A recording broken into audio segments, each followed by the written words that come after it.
Kurundwad police ठाण्याच्या हद्दीतील एका गावातील एका विवाहितेवर लैंगिक अत्याचार झाल्याची धक्कादायक घटना उघडकीस आली आहे। या प्रकरणी पोलिसांनी निखिल संजय कांबळे या संशयित आरोपीला अटक केली आहे।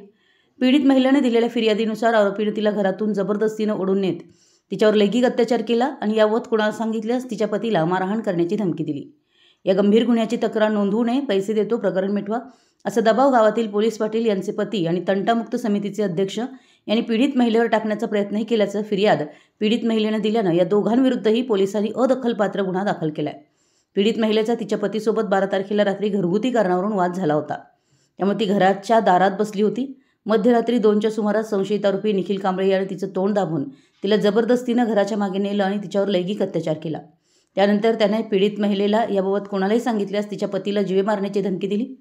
पीडित महिलेने घडलेला प्रकार आपल्या कुटुंबियांना सांगितल्यानंतर त्यांनी कुरुंदवाड पोलीस ठाण्यात तक्रार दाखल केली।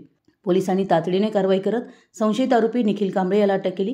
त्याला जयसिंगपूर येथील जिल्हा सत्र न्यायालयात हजर केलं असता न्यायालयीन कोठडी सुनावली आहे। मराठी एस न्यूजसाठी कुरुंदवाडहून संदीप पडसूळ।